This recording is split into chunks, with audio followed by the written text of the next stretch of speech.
Live from the Backstretch at historic Saratoga Race Course, this is Racing Across America with Seth Merrow.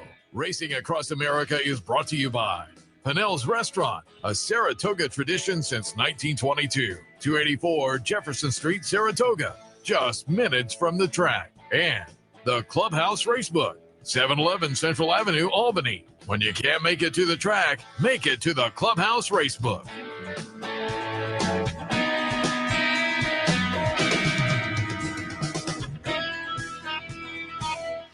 Good morning and welcome to Racing Across America on this Wednesday morning. Again, it is a rainy Wednesday morning and certainly a little cooler than it has been. So if you're headed up, umbrella, sweatshirt, if you're headed up to the track today. And I will say, it's not pouring, but it started last night. It's just been one of those soakers that kind of is drizzling, but continuing to drizzle. That led to off the turf today. The Jonathan Shepard, the steeplechase, grade 1 steeplechase race has been postponed until next Wednesday. So keep that in mind. That means first post today is 1:48. So keep all of that in mind for today. Today on the show, a little bit later, Joe Clancy from the Saratoga Special. He's in the special rotation for today. We'll talk a little bit about some of the action in the rear view mirror, and we'll talk a little preview as well. And a big weekend coming up, including, of course, the Travers, the highlight of the meet, all that with Joe. Tom Amello also will join us. He'll do a little recap of some action and some notes that he's made over the past week. And then Michael Dubb will also be on board a little bit later on. Belmont Child Care Association, their annual dinner is coming up tomorrow night. But we'll talk a little bit, obviously, promo of that, but also the good work that is done by the BCCA right across the street at Faith's House and downstate at Anna House, where they take care of and provide early education and do some child care for the children of the backstretch workers. So certainly a worthwhile organization that Michael Dubb really helped get off the ground. So happy to have them promo some of the nice work that they do and their fundraiser coming up tomorrow night as well. We'll kick the show off in a moment with our friend Sharon Dominguez. She also with one of the prominent organizations focusing on the Backstretch Employee Service Team, BEST. They have some fundraisers coming up. We'll talk about the work they do and whatnot. But I thought we'd kick off. They have a nice 30-second spot that talks a little bit about BEST as well. So we'll kick things off with the BEST commercial. When we come back, Sharon Dominguez. Stay tuned. When the spotlight shines on the race, there's a team behind it, working before the world wakes up. They care. They sacrifice. They make it all possible. BEST is here to care for them because they deserve the very best too. We support their health, their hopes, and their humanity. BEST. Behind every champion is a team, caring for the people who care for the horse. So there you go. It gives you a little idea of the Backstretch Employee Service Team. And as I say, we are joined now by a member of the team, Sharon Dominguez. Sharon, good morning. Good morning. How are you? Very good. Happy Wednesday. Happy Wednesday. Absolutely. And, the commercial gave a little flavor, but just explain a little bit BEST and the work that they do. Sure. So we are here in Saratoga, but we're also downstate at Belmont. And we do all the medical and mental health services for our backstretch workers. And then we also offer some additional services like ESL and citizenship classes. So that's primarily where we are. There's other agencies on property, and we all have our lane, if you will. And so that's where we are. And I'm guessing you guys work with like BCCA and the chaplaincy, up here, there are events and whatnot where I see folks from all the groups kind of come together, which, again, all benefits the backstretch worker, which are kind of the backbone of the industry. Absolutely. So in those three organizations, the chaplaincy, BEST, and BCCA, we all have our unique services that are provided. But at the end of the day, we're here to serve the backstretch workers so that they can go out and be better moms, dads, and workers, take care of the horses, and make Saratoga run, And as you say, the work is done up here and downstate. And folks, it's worth remembering a couple of things. When you're up here, there are still horses downstate. And so I'm sure you still have activities going on downstate, Yeah. even while things are up here. And when racing is downstate, there's still training up here for much of the year. So I'm sure you still have some activities going on up here outside of racing season. Absolutely. So we have upstate, we are open from April to November. Downstate is 12 months out of the year. So there is some crossover. There's full-time staff at both locations. So we don't stop. Volunteers? Can you use volunteers? We can use volunteers. We're actually beefing up our volunteer opportunities. There's a lot of people who have big hearts. They want to give back. And so we are expanding our opportunities for those folks as well. And I made a graphic with the website address and also your Twitter. People can follow the Backstretch Team Twitter account or go to the website for more information. And if you're interested in volunteering, good spot to go and make contact perhaps. One of the reasons we wanted you on today, and I will correct, I said the dunk tank is tomorrow, but one of the fun events up here, but also raising funds for BEST is the dunk tank, and it is Friday. So mark that on your calendar. Dunk tank comes up Friday. Talk a little bit about the event. Yeah, so on Friday, 11:30 until 2:30, we have a whole lineup of jockeys, trainers, racing. I think David O'Rourke is going to get back in the tank again this year. We also have one of our local Saratoga police officers, Officer Barrett. He's not only a mounted police officer, but he also does school resource officer. And then he is here at the track all the time. So you will recognize his face. But we also have a special guest that we haven't quite announced yet, which I think is going to make a big splash, no pun intended. The pun should have been intended. Yeah, all right, it's intended. So, and all of those funds go directly to our program. So, as you may or may not know, or some of the viewers may not know, but we have a medical clinic on track. And then we also have a medical clinic downstate. It helps fund also some of those programs. And then we also operate, I just wanted to mention this too, it's called Backstretch Appreciation Events. Those are events that were put together by Mary Lou Whitney and John Hendrickson. Boom, I have a little video of Bingo Night. Bingo Night. Which I think is, again, you and some of the other organizations, happens right across the street. Yeah, Mary Lou and John Hendrickson certainly were important parts of that. And Bingo Night is weekly, correct? It is 7 weeks. So it's the full meet. Our last Bingo Night is tonight. Okay. And the thing about the Backstretch Appreciation events is, again, looking at the whole human approach. So it's making sure our workers connected. They're not feeling isolated. They may be coming from other countries. They could be leaving their family, as you mentioned, behind downstate, but they're here. Their families could be in other states. So we want our Backstretch workers to be the healthiest and happiest across the country. Yeah, and again, if folks aren't familiar, they come in the afternoon and enjoy the racing. The Backstretch Employee Service Team, the chaplaincy, BCCA, all do great work. And again, across the street, there are a few events every week. On the dark nights, usually Mondays and Tuesdays, there'll be things over there. But there's a soccer league over there that goes on. That is a lot of fun for the Backstretch. But it's a lot of fun just to go over and watch too, because they're fairly competitive. They are very competitive when it comes to the soccer. Yeah. But I've been over for bingo. Bingo night's a lot of fun. There are some nice prizes and whatnot. It's a good turnout over there, and you guys do a great job with that as well. I'll talk a little bit about another fundraiser, and I pulled up a graphic for that as well that benefits BEST, and that is you can, if you elect and make the donation, you can go up in the booth with Frank Miramati. Okay, so this is my favorite, best kept secret in Saratoga. So we take people up on the roof. We do a champagne toast. It's a spectacular view. I'm sure you've been up there. Oh, absolutely. And Frank comes out. He's very funny. He tells some stories, maybe does an impersonation or two. Oh, there you go. And then we go in the booth and he explains what his process is of memorizing the horses and the jockeys, and then you watch him call the race live. I mean, it's magical. I've been able to do it 4 to 5 times a week this summer, and every time I just say, pinch myself that this is my job.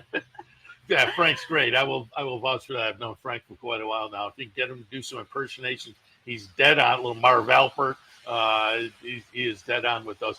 And when I originally made the graphic, I said, "What are the champagne glasses?" And then doing a little more research and saw some pictures. Yeah, the toast up there. Yeah, it's very special. I am going to give Frank a really big shout out because he does this out of the goodness of his heart. He lets us come in the booth while he's working, and I would be a nervous wreck without anyone in the booth. So I'm grateful for his generosity and for his support. And again, go to the website. You can find out more information there as well. And folks, the Dominguez name, they may recognize. You are the wife of our friend Ramon Dominguez as well. And just give us some of your background. You have a horse racing background also. I do. So my dad trained standardbreds. So I grew up in Delaware with standardbreds. My mom has had riding horses and taught riding lessons. And then I ended up, after graduating from college at University of Delaware, going to Delaware Park, wanted to learn how to gallop because isn't that what you do after you go to college? And then I met Ramon, and we've been together ever since. It's been an amazing ride watching his career. And then, as you know, he did that last man standing race, which has just been wild. So, but the racetrack is home. It's a family. When everyone leaves September 1st and it feels like ghost town, my heart is sad. My body may be happy though, because I'll get a little bit of a break. I can relate to that. But then in the spring, when everybody starts rolling back into town, it feels like a big family reunion. And you guys have settled in Saratoga. Yes. 2018, we've been here. And we're happy to have you on board. So is there a meet cute story? A what? A meet cute story. Well, our first date, we went to a rodeo and it rained. Good. And so we had to huddle together underneath an umbrella. And then we went for sushi. So, that was kind of the first date. That works, rodeo and sushi. Right? That's what I think. Somehow it all works together. Sharon, again, wanted to have you on to talk a little bit about, just inform people the good work that Backstretch Service Employee Team does best. You see around the track, because you guys also are sponsor of the Groom of the Day. Yep. Correct? So we do what's called the Best Turned Out Groom. We do it every day, the 5th race, which is sponsored by the Adelphi Racing Group. They're amazing. They come out in the paddock. We don't actually pick the groom. Their partners do, which makes it really fun. And our grooms get $100 and a best hat. So it's a way to just celebrate the grooms and the hard work that they do day in and day out. Yeah, we had Rich Cristiano from Adelphi on last week, a couple weeks ago. Been trying to get Matt Kater. And every time I get him, he's going over at the sales grounds. He was doing it, but we'll try to plug him in before the end of the meet, because that's a nice gesture to sponsor that, certainly. Absolutely. But again, wanted to have you on, talk a little bit about what Best does and inform people, because, as I say, they see the name, I'm sure, throughout the meet. So just wanted to give you a little thumbs up there, and also promo the dunk tank. Andy Serling is going to be. Andy Serling's going to be in our dunk tank, too. Keep that in mind for folks who watch Andy in the morning. So that comes up Friday up here as well. Sharon, appreciate the visit. And thanks so much. We'll talk again. Okay, great. All right, we'll head to a break. When we come back, he's in the house, Joe Clancy, for some discussion on things past and things future. Stay tuned.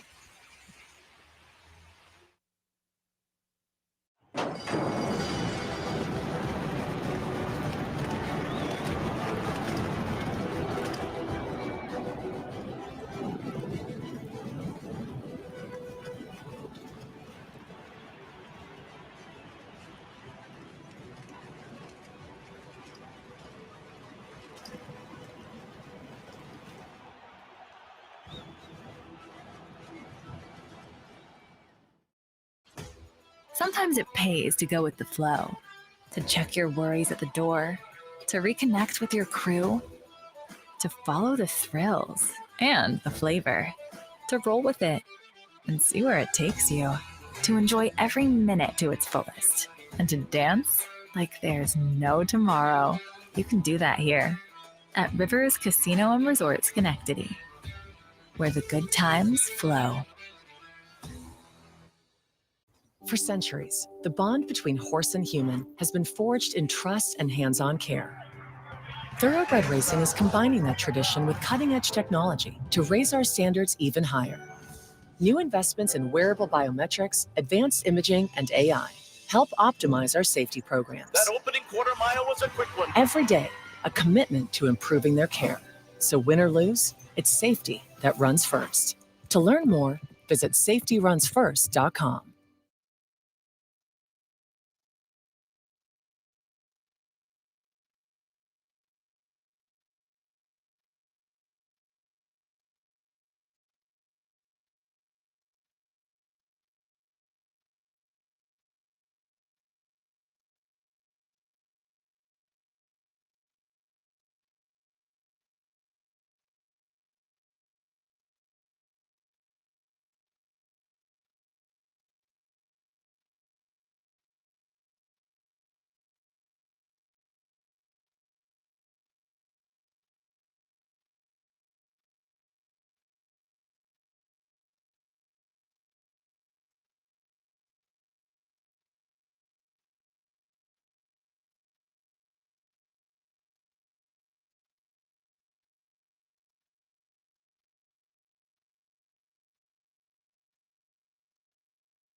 Welcome back to Racing Across America. As promised before the break, joined now by our friend Joe Clancy, the regular rotation on the Saratoga Special. Last week we had the youngsters, but we get back to the regulars now. Joe, good morning. Good morning. Yeah, and one of the youngsters, Alec DeConza, is off to college. Yeah. We heard from him. He settled into a triple dorm room at Cornell, so they're shoehorned in there, and all seems good. We're making do without him, but it's difficult. Yeah, there was a little goodbye up in the press box for him last week. He's been a regular up there now for a while. As I said when I had him in here, when he started, he couldn't even drive himself over the track. So he's been a fixture now for a while, and Julie was very good as well. So that was fun to have them in last week. You updated me a little bit on the situation with the steeplechase, just for the audience. Again, postponed until next week, the Shepherd. Yeah, they're off today because of the rain, and basically you get a lot of stuff that they could run, but the idea is to protect the turf course and try to live again another day. They'll run next week, Wednesday, basically redraw the race, and I think they might actually pick up another entry because the original nomination list, anybody on that list can enter. So bought some horses an extra week, and we might get another horse or two. And somebody's Anthony Marmino was asking, can't they just run it tomorrow? And I don't know the logistics of that, but also, are there three? Is Colonial a jump day tomorrow? If that was the case, I thought, that would really. Yeah, we'd stress the jockey population, I think. And the tricky part would be, theoretically, you could add it to the end of the card tomorrow, but they have to set up the fences because there's grass races tomorrow. So I didn't even think of the logistics like that. That part's that's the challenging part. Where, like when we were here for Belmont, they moved those races back a day and ran them at the end of the card, but you'd have to pause for an hour, set up the jumps, and then go, which I don't think that would work out very well. I didn't even think of that. All right, wanted to go back and talk a little bit about last weekend and get some of your thoughts. The Alabama was fascinating because I used Good Cheer on top. I thought she might rebound. She ran okay, but I thought the interesting horse in the race, I've been on Lacara for a while now. She goes out and sets a pedestrian pace, but then fades. But I said the interesting horse in the race was Nitrogen, and we'll watch the stretch run here. And Nitrogen gets it done, and Mark says he's going to stick on the dirt now with this one. Yeah, she was pretty impressive. And I had a short conversation with Sean, covered the race, but I talked to Jose Ortiz afterwards, and he just talked about her acceleration in the stretch. It was like he had felt that on the grass, and then to feel the same type of acceleration on the dirt is pretty rare. I mean, most jockeys will tell you a turf horse will give you that short burst on the dirt, but then they flatten out, and she kind of kept running. And that's a pretty special horse that can do it turf and dirt. And again, Good Cheer runs second. Margie's Intention third. Lacara fades to fourth after, again, setting 24 and change, 49 and change, 130. I thought Lacara had it in her back pocket with those early fractions, but she goes backwards a little bit. And I will say, I think to me, the 3-year-old filly Crown is completely up in the air at this point. Yeah, and that's a trainer's life, right? Mark Cassie's thrilled for one horse and wondering how if the other horse is okay. That's just the way it goes. But there's a lot of racing left for those 3-year-old fillies. It'll be fun to see how they go. Yeah. Also, you said Sean covered the Alabama, but you covered the Skidmore, and I pulled up a replay here. Dale Romans gets it done with Bob Brodsky in there. He was funny in the winner's circle. He said, the ownership group and whatnot, kind of hockey fans, and so they named it after Bob Brodsky and talked a little bit about that. But your take on Bob Brodsky in the Skidmore? Fun little horse. I mean, Dale paid, I think, $37,000 for him. His first 2 races were those auction maidens, and I talked to him after the win here, and he was kind of contemplating where to go because people think, 2-year-old maiden winner here is going to go to the hopeful or whatever. And he talked about his grass pedigree and back there, and wanted to breeze him on the turf and missed it. If you look, he actually never breezed on the turf. He missed the work and ran him on the grass. He did that really nicely. I think they were thrilled to see him sit off a horse too, as fast as he was in the two dirt starts. Yeah, sit off a horse and then run. Paid $940, and he was coming in off of 2 really good workouts, but they were on the dirt. And yeah, he said in the winner's circle, I could go to the hopeful, or I could take the shot here on the turf, and now you have a horse where your options are all over the place. Totally. Turf or dirt, because that was a nice race on the turf. So Dale bringing back the Seattle Slew Sure Win noseband. We don't see many of those very often. And I asked him about that. He said he really hated the tongue tie. They tried to put what's the fairly standard equipment for horses. He hated that, so they put that on him, and it just keeps the bit up in his mouth a little more. And it looks like that's a fun horse. They're going to have some fun with it. No, absolutely. Did he give you more info on the name?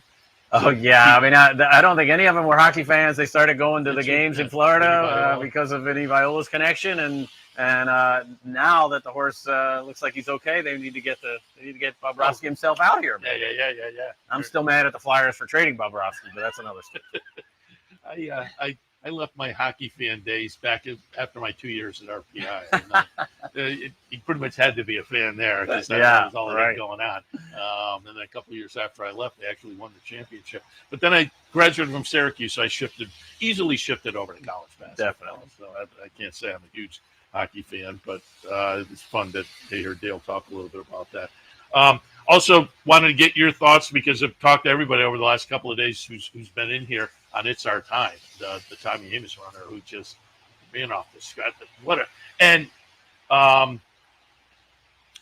Hero Declared came in with a lot of buzz and looked good at the top of the stretch, but the Amos runner just went right by. I talked to Jason Worth. I was trying to get him into the show on Sunday, so I was talking to him, and they had high hopes, and the betting public was right there with Hero Declared, who I thought ran okay to hold on for second, but It's Our Time was just incredible. I mean, that's going to be one of the races that people will talk about from the meet. Oh, yeah, for sure. And again, a little like Bob Brodsky, it's kind of cool to see a 2-year-old with that much talent kind of run like an older horse, where it sit off that, relax behind a target and then make a run, and again, I think there's plenty of future ahead of that horse. And I talked to Tom Amos this morning about him. We're doing a little feature that Keeneland sponsors on some Keeneland graduates and, new owners to the game who reached out to him sort of completely out of the blue and said they wanted to get involved. They went to Keeneland, bought a few horses. He was the second horse they'd ever run. The first one, I think, was fifth earlier, maybe a few days earlier. And then that horse, did that really nicely. And, talking to Tom, I think any of these trainers want to be patient with 2-year-olds that have that much talent and see where they develop. He said that horse really improved once he got here. It probably wasn't Saratoga. It was more the getting a little later into his 2-year-old preps and training and learning how to do it, really impressive. 91 buyer, I believe. And Tommy in the winner's circle afterwards said he picked the horse out. Yeah. Yep.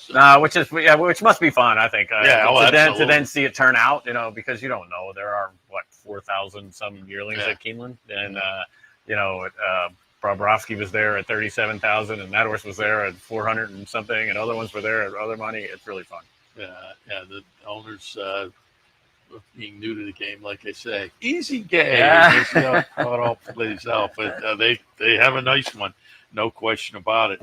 Also, coming up on the weekend, we have the Travers. I pulled up the replay to the Jim Dandy Sovereignty. Field of 4 in here. It's a little bit maybe disappointing, but I brought up yesterday at Parks, Tip Top Thomas won the Smarty Jones, so there's some 3-year-olds there. Charlestown, there's a 3-year-old race with Owen Almighty. So, they're getting spread out a little bit, unfortunately, but I'm sure a lot of it is they don't want to face this guy. So what are your thoughts on the weekend in the Travers? Yeah, I'm with you. I mean, he shows no chinks in his armor, and I think he's they have to run the race. Even Belmont says we got to get around there. We got to do. He's doing everything he's supposed to do, but he's got to go do it. You wish there was a bigger field, but that's what happens when you end up with. You touched on it. There's other opportunities for horses.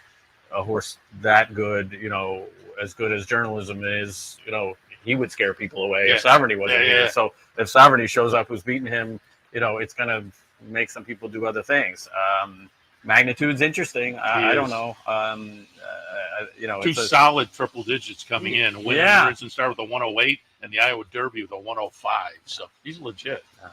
No, it's always a good race. The mile and a quarter, kind of separates everybody a little bit. Sovereignty certainly acts like he has no problems with it, and it'll be a very tactical race because everybody's going to be watching one horse. And if you've been around the game long enough, short fields lead to wacky races for some reason. So we'll see. But to me, Sovereignty is clearly at the top of the class right now, and it would be something freakish to happen for him not to get it done. But highlight of the meet. But the way to keep up with the highlight of the meet and the rest of the meet as well, because there's another week. It will be the Saratoga Special. Give us the schedule for the last couple of weeks. Yeah, so we did a paper today, and we've got 3 left, basically, which seems crazy. It seems like we just got here, but it also, as always, feels like we've been here for 6 months, so I don't know. So we'll have a paper Saturday. That'll be the biggest paper of the year. It always is. It's just lots of stakes to preview. Lots of advertisers want to be in on Travers Day. Hopefully readership keeps up with it all, and hopefully we keep up with it all. A lot of things to go run down.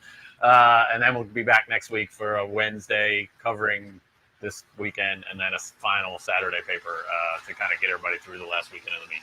And again, you can pick it up on track. You can pick it up at various price choppers and various spots around town. And if you're not local or you just are sitting at home, you can pick it up at thisishorseracing.com as well. So keep that in mind also online. And online every day you can catch the selections, the handicappers. Yeah, and that's coming down to the wire too. Tom Law's clinging to a 6-win lead, I think. Okay. We'll see if he can hang on. He's been here before. No pressure, Tom. We post the picks there every day. Post some other things like some in-between previews.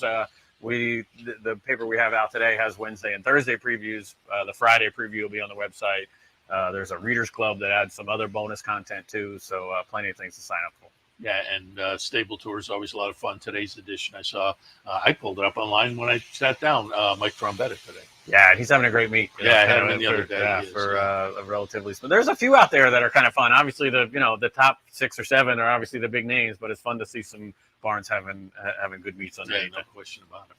Tom, appreciate the visit. Again, I highly recommend folks pick up the Saratoga Special, and we will talk again in one fashion or another. I don't know what the rotation will be next week, but we appreciate all the visits this season. Thanks for having us. Oh, I just got reminded by it's Joe, not Tom. Yeah, well, yeah. That other Tom Clancy, I wish I had his bank account. Tom Law, I wish I could pick winners like he did, but we're doing the best we can. Tom Clancy, yeah, very good. Joe, appreciate the visit, and we'll talk again. Thanks for having me. All right, we'll take a break. When we come back, Tom Amello is in the house, so stay tuned. You can call him Joe. It's been referred to as possibly the best equine-themed gift shop on the planet. Impressions of Saratoga. Impressions of Saratoga, celebrating the Saratoga and equestrian lifestyles. It's your #1 choice for Saratoga souvenirs, apparel, and gift shopping. We have gifts for the entire family, and we're pet-friendly too. Visit us online at impressionssaratoga.com or come on down. Impressions of Saratoga, 368 Broadway, downtown Saratoga.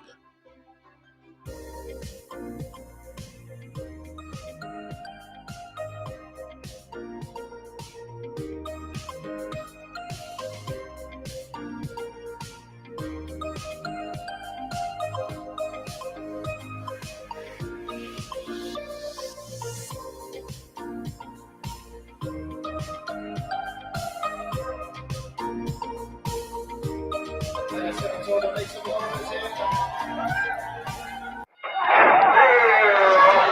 just watch the races when you can be in the middle of the action? For nearly 20 years, Bonaventure Stables' share-based ownership program has made thoroughbred ownership affordable for the everyday fan. Ownerships of 5 and 10% are now available on a nice selection of horses.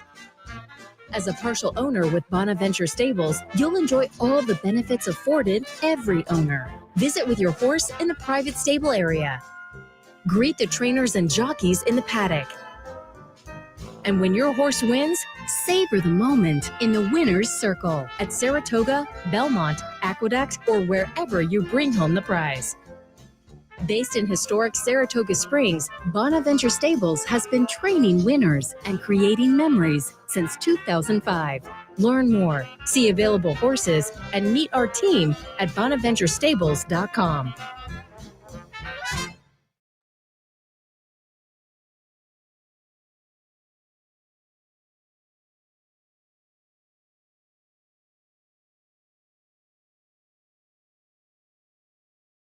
Welcome back to Racing Across America. As promised before the break, it's our weekly Wednesday visit from Tom Amello. Tom, good morning. Good morning, folks. And I'm all set for the day here. I got my rain gear on. You know, I'm ready for scratches and to re-handicap the entire race. And I guess you know, you can make the argument that we needed rain, but horse players never want rain or rarely want rain. But I think, and I think even Anthony would talk about this. This is the opportunity after scratches to go back and take a look at race and find out how many turf horses, true turf horses, are left in the card, and which of the main track only horses are in. And I think you have a chance on these days with a small ticket to hit a pick 4 or pick 5. Yeah, you know, the field will be smaller, and there'll be some vulnerable favorites. No, there'll be some vulnerable These favorites. days always provide some opportunities, Yeah. I think, if you dig in a little bit, play with the MTOs or find a horse in the body of the field that maybe sneaks in with some dirt for him. So take a look. Absolutely. Yeah, because we all know that there are some guys who enter turf and pray for rain. Yeah. All right, let's take a look at some of the action from last week. I mentioned it with Joe Clancy. I've mentioned it with everybody. We're going to take a look at It's Our Time. We're going to watch that race. As I say, Hero Declared from Jason Worth took a lot of action. It's Our Time's the number 5. Hero Declared the number 4. You also had some thoughts on number 6, Cost Effective. Get to it. Well, first we'll talk about the 6, Cost Effective, who gets bumped and left at the gate. This horse is 18-1 under Manny Franco. I think this is a loaded race and could become a key race. And so I think the real question with Cost Effective is if Manny Franco opts to ride back next time this horse shows up. It's Our Time. Now, you pointed out, Hero Declared the steam horse. This horse had so much steam, even I heard about it. And I've said on many shows, when there's an international good thing, no one calls me. And, you know, you could argue that from the get-go, it looked like he was it until In Our Time decided that he was a runner.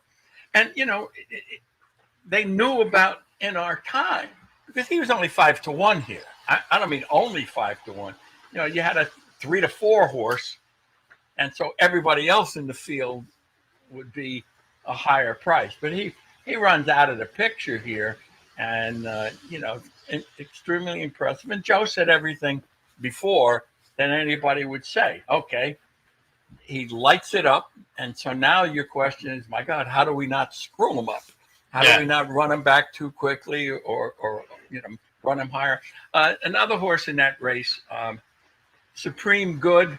I think you're going to get a jock switch from Louis Rivera here. This horse never had a chance to run, and then got closer. So the 3 in here, Hero Declared is certainly going to win his next race, probably. We don't know exactly where they're going to go with It's Our Time. And the other 2 had trouble, and I'm looking for jock switches on both of them. All right. Yeah, it is going to be interesting to see where they go next with It's Our Time, certainly. You and I were talking the other day, and I've heard on Twitter people say similar things. We're going to take a look now at some action that, going down the backstretch where sometimes we lose sight of the action, so to speak. The conversation is really this. In the old days when they built stadiums, and even here, you've got pillars and you've got obstructed view in the grandstand. But here we go. As you watch this field, they are disappearing behind bushes and trees for a fair part of the backstretch. And this happens with every race that we run here. And I'm going to make the argument, that last I heard, thoroughbred racing is a visual sport, right? I mean, we have people come to the track with binoculars. Here's the equipment that we run behind. I was never happy when, I think it was Santa Anita, put up the big Jumbotron, and they disappeared behind the Jumbotron. So it's very difficult. And this is not the only place. There we go. They disappear. This is a 6.5 furlong race. When they start the race at 5.5, 2 jumps out of the race, the field disappears, and you got to look for them. Here we go again. Now, fairgrounds. I watched some fairgrounds races, and they have a similar situation. And nobody really wants to be pro, let's cut down the trees. I mean, I don't want to engage the ire of people who are environmentally strong. But the question here, can they be trimmed?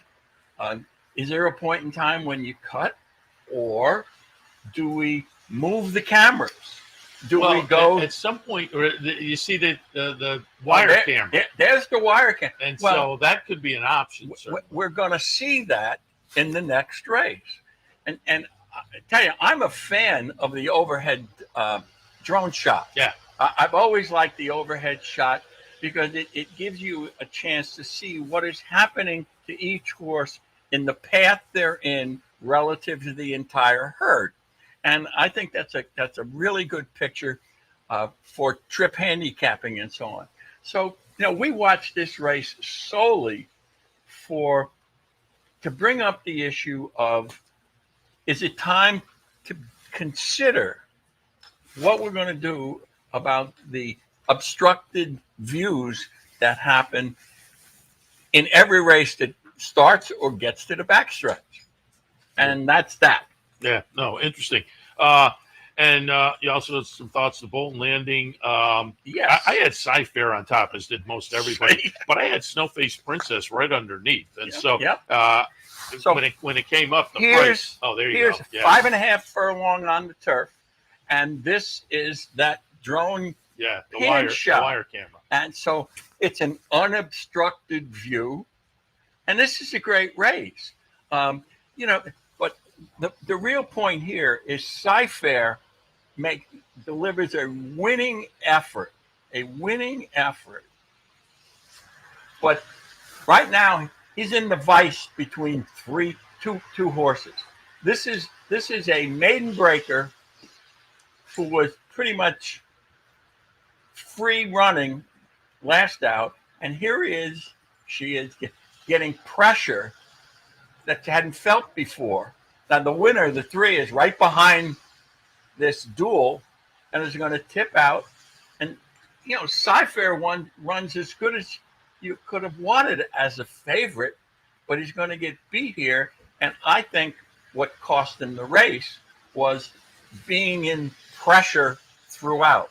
Now, these are very good horses, and here we go. Once again, how clean this picture is from the 5.5 furlong mark, and it's what we want. But right now, you see again, he's in this horse, the favorite's in pressure. So another question of, we asked a question last week, when do favorites lose? Well, this horse has never been in this position before. And in everyday racing, you'll find young horses, emerging horses who are in this kind of pressurized situation. Yeah, as somebody who's played for years, I don't like to see my horse in between two other horses. That's right. and so you can make the argument that with a young horse, well, this is a learning experience. And, it's also the function of a herd dynamic. Oh, my God, I'm surrounded. Yeah. Am I an alpha horse? Am I going to run away from them? Am I feeling the pressure of others, a different alpha horse, and so on? And so this is a great race, and it's a winning effort from a heavy favorite. No one could complain other than the fact that you're a non-winner. And Snowface Princess is going to be okay. As they say, the odds on that one made it worth an extra look. Absolutely. As they went into the gate. So keep that in mind as well. Tom, as always, appreciate the visit. A little look back and some ideas going forward for some of these horses. And we will. One more week. We will talk again next week. More week. As it wraps up. Appreciate it. Okay. Thanks, racing fans. All right. We'll be back in a few. And Michael Dubb will join us again. We'll talk BCCA. He has a nice runner coming up in the Forego as well. All of that right after this.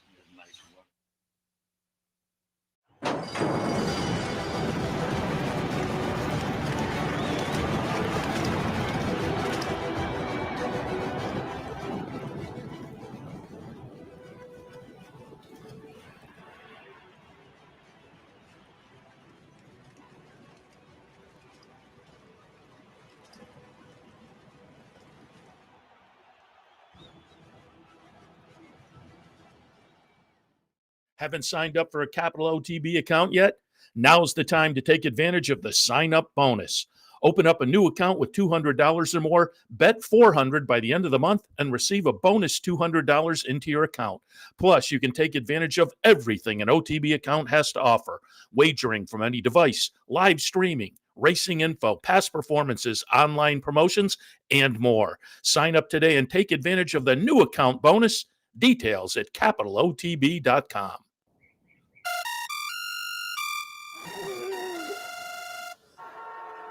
Come on. I want sales reports on my desk by Monday. Whoops. My bad. Love racing? RTN brings you every live simulcast on your home television, plus live video streaming and race replays on your PC and mobile devices. To order, visit rtn.tv. RTN, a breed apart.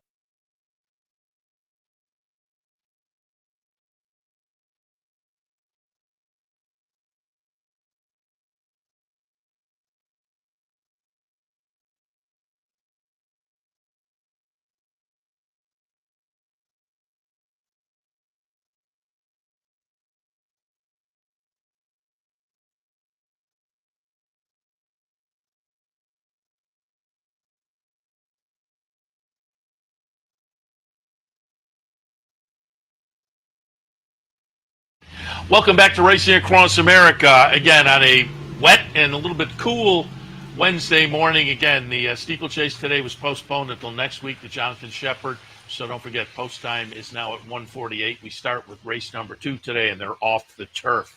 But as promised before the break, joined now by our friend Michael Dubb, one of the board members for the BCCA, Belmont Child Care Association. They have the big fundraiser, seasonal fundraiser coming up tomorrow. So I thought perfect timing to get Michael in to talk a little bit about BCCA and more. Good morning. Good morning. Thank you for having me. Happy to have you in here. And just fill us in. Give us a little overview. BCCA, Belmont Child Care Association. What's the mission? Well, the mission is to take care of the children of the people who take care of our horses. And it's quite simple. Many, many years ago, back in the late 1990s, it was pointed out to me by jockey Jerry Bailey that we had children sleeping in cars of the people who were taking care of the horses, and they needed a place to be. And we thought, well, let's take it a little further and let's create a daycare center for them, and where they can learn preschool skills, English, mathematics, computer skills, gardening, games, chess. So hence the Belmont Daycare Center was born. It opened in 2001. So we're coming up on our 25th year of operation. And about 5 years ago... And I'll just interrupt for a second, let you keep going, because I pulled up some video from the ribbon cutting. at Face House across the street. So we can show that video while you talk a little bit about 5 years ago. So about 5 years ago, we completed the loop and we built a daycare center here at Saratoga. And it is functioning much like the one downstate at near full capacity. As you can see, it was during COVID times, but we're getting it built anyway.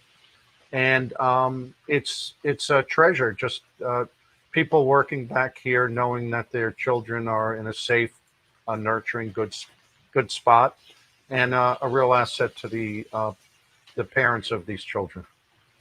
And again, you can see the graduation outfits there, and you do great work. You've kind of alluded to it already. It's more than childcare. It's early childhood education. These kids come away out of a preschool at Anna House or Faith House, and they come away ready to step into public school. Yeah, it's really interesting. Most of the children come in and they don't speak English, and we teach them to speak English. There's an old saying, you can't build a good house if you don't have a good foundation. And we give them the foundation. So we teach them English, we teach them all these skills. And when these children leave Anna House or Faith House and go into public school, they are at the top of the class consistently. So it's a terrific thing. And again, you alluded to this as well. When I was doing some pre-interview work last night, I found it fascinating. You're one of the more prominent owners in New York now, but you said it was through a friendship with Jerry Bailey. Your wives became friends, and then you became friends. And you're a builder, and so you took on this project of in a house downstate. But you did it at that point you were just a fan. You weren't an owner, but it was something that seemed worthwhile. Well, I was a fan, and I was also a successful builder at the time and had just a desire to do something for children. I honestly thought I was going to build it and ride off into the sunset. But 25 years later, I'm still the chairman. I'm still enjoying the operation because the kids, honestly, are the gift that keeps giving. You know, people often say you're charitable, you give. They don't understand. I get from these kids. They're so cute, so adorable. And it brings such pleasure, not only to me, but to the people of the backside. We have so many good people on the backside who are board members of this organization, the Racetrack Chaplaincy, BEST. We all work together because it's so important. And even NYRA has a big concern in having a quality of life on our backside and we want to be the best in class for taking care of our people. Yeah, we had Sharon Dominguez at the top of the show because BEST has their dunk tank coming up on Friday, but we showed a little bit of the bingo night over there, and the facility, Faith House.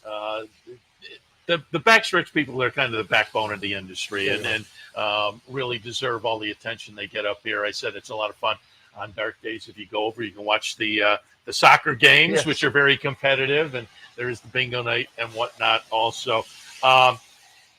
And, we have mentioned a couple times how cute the kids are in the graduation ceremonies, and you can go and find, more photos and montages on the BCCA website. I think we have a graphic there that'll put you to the website. You can find out more information, donate, the events coming up. And that's one of the reasons I wanted to have you on. Talk a little bit about the event we have coming up tomorrow. It's the annual event up here at Saratoga. There's a major fundraiser for BCCA. Yeah, as I mentioned earlier, I believe we did our first fundraiser in 1998 at the Canfield Casino.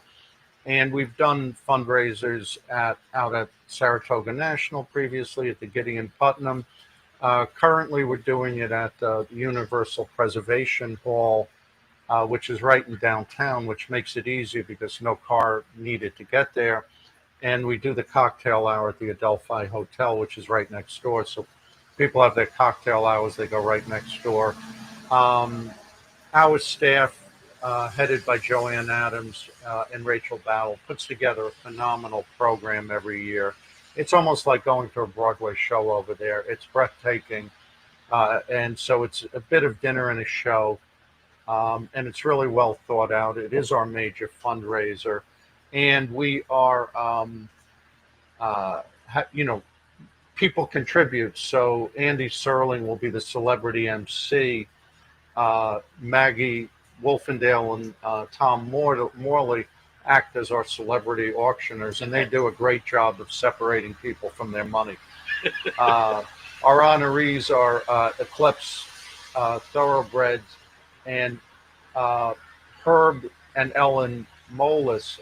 Herb is no longer with us, so it'll be in memoriam, but he was really the driving force behind the Thoroughbred Charities of America. And I remember going to Keeneland about 15 years ago and him presenting a check to the BCCA. Just a wonderful and larger-than-life figure in the game. So we're really happy to have them. And we have some great auction prizes every year. We have a silent auction, all kinds of prizes. But some of the things that stick out are you can bid on, in the 1863 Club, the Lady Eli Suite. You can have that for a day for up to 40 people. A couple of golf packages, one to Scotland, one to Ireland, one's, I think, 3 days, one's 4 days. Barbara Bonke donated a Napa getaway, and you know, Barbara, who's been very helpful in the organization, if she donated it, it's first class. And that's just to name a few of the items there. So we're really excited about it, and this is always one of the great events of the year. Yeah, it really is one of the events on the social calendar, and worth thinking about and attending. That'll happen tomorrow. You can get more information again on the website as well, and you will be contributing to a great organization here as part of the organizations that take care of folks on the Backstretch, BCCA. And again, congratulations to you and everybody with the organization for getting things started downstate, and then 5 years ago, starting right across the street, because as I say, the Backstretch workers are just so important to the industry. And I'm sure for them to know their kids are taken care of during the day is helps them do their job better and improves the racetrack overall. They are truly the unsung heroes. It's been said. The work they do is physical work. They do is so hard, so grueling, and they toil in the background with very little exposure. And there are no stats on backstretch workers like we have on trainers, jockeys. Yeah. So this is our opportunity to really give back to them. And so many of them are here just trying to make a better life for their children, much like our grandparents did for us. Sure. So let's help them out. So that fundraiser, again, tomorrow night, more information on the website. And again, congratulations to you and the whole BCCA team for doing the work you do. Let's just shift gears at the end here a little bit and talk a little, again, when you first built Anna House Downstate, you were a fan. But now, as I said earlier, you're one of the more prominent owners, certainly New York owners. But when we're down in Florida for Florida Derby Day, we'll see you down there on the card as well. So you become a prominent owner. How did that transition happen? Really, when I built the daycare center, I had met Jerry socially, actually through tennis. I started to meet some trainers, and I thought, gee, it'd be fun to own a few horses. Let me claim a few horses, and got carried away. I was going to say, that worked out well. Yeah, and now it's lists and lists of horses and who's on the farm, who's ready to come off the farm, who's back in training, who's ready to run, and not enough ready to run. Well, I brought up one here that you have a number of horses in over the next few days, and a lot of them are in partnerships with folks. And Bishop's Bay, I pulled up, talk about partnerships. Spendthrift, Marshall Graham, and 10 Striker in here. Windstar, I'm naming just a few. Yeah. But Bishop's Bay is in the Forgo on Saturday. We're going to pull up the replay of the Salvatore Mile last time. This is one nice horse. 10 career starts coming into Saturday's Forgo. 7 wins and 3/3. Talk a little bit about the expectations Saturday for Bishop's Bay. Well, Bishop's Bay has been nibbling around winning races at the grade 2 and grade 3 level, and we just felt it was time to give this horse a shot to be a grade 1 horse. So what did we do? We picked arguably the toughest grade 1 sprint outside of the Breeders' Cup, but it was time. He's been he's 5 years old. He's been brought along very carefully and very slowly by Brad Cox, and we'll find out. He's a very nice horse, but there are a lot of nice horses. Yeah, as I say, hasn't missed the exact 10 starts with 7 wins. But yeah, you're in against Mulligan and Bookham Dano, and with the career so far, I don't disagree with taking the shot. And as I say, you are in with a lot of partners here, and you own some horses solo, but a lot of the horses you're in with partnerships. How do those come together? Well, mostly the horses I own are with friends, meaning 1 or 2 partners, people who have been friends of mine, and we've enjoyed success together for 20 years. Guys like Stu Grant, Michael Caruso, Madacat, who we've been partners with since he came into the game 10 plus years ago. This particular case with this horse, it was a group that was put together to really try and go after grade 1 type horses. And a lot of people I'm friendly with are in the group. So I said, let's have a little fun and let's have a little bit of a bigger party here. So that's really how it transpired. Yeah, and mission accomplished with this one, winding up with a good graded stakes winner, and it's going to be fun to see him compete on really one of the more fun competitive races on Saturday, the Grade 1 Forego. Talk a little bit about your experience up here at Saratoga over the years. You got in the game as a fan and now as an owner, and so clearly you've been coming to Saratoga for years. Give us some of the Saratoga reflections. Well, it's actually a great story. I came here as a 17-year-old. I had a little van. I had a landscaping business. I would take the lawn mowing tools out, come up to Saratoga, fell in love with Saratoga, been coming back here year after year after year for over 50 years. I've watched the town, grow, and Saratoga is one of the great destinations, not in the state, in the country. It's a one of a kind. Yeah. And so I'm, very attached to Saratoga. Obviously, about 5 years ago, I got involved in the rebuilding and expansion of the Adelphi Hotel right in the center of town. So for me to go from sleeping in my van in parking lots as a 17-year-old to having a part of one of the most historic buildings in Saratoga, every morning I have to pinch myself and slap myself. But I love Saratoga. I love the tradition, the history, obviously the people. There's just so much positive energy in Saratoga.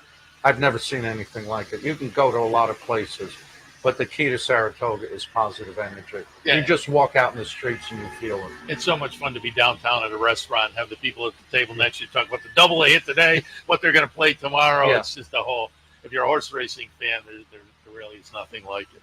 Yeah. Michael, appreciate the visit. Again, wanted to have you come on to preview the big event tomorrow. Folks can find out more about it if you visit the website. Highly recommend doing that just to find out more about the event and about the Belmont Child Care Association in general. But we appreciate your stopping by. Good luck on the dinner tomorrow night. We'll talk again. Thank you. It's an honor. Appreciate it. All right, we'll wrap things up for Racing Across America on this Wednesday. I think the weather's going to turn the rest of the week. But again, if you're headed up today, umbrella, maybe a little hoodie or whatnot, and you will enjoy the afternoon. But back in tomorrow, Racing Across America, 10 a.m. We'll kick things up with handicapper support at 9. See you there.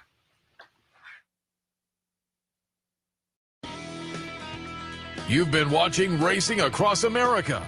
Racing Across America has been brought to you by Pinnell's Restaurant, a Saratoga tradition since 1922. 284 Jefferson Street, Saratoga, just minutes from the track. And the Clubhouse Racebook, 711 Central Avenue, Albany. When you can't make it to the track, make it to the Clubhouse Racebook.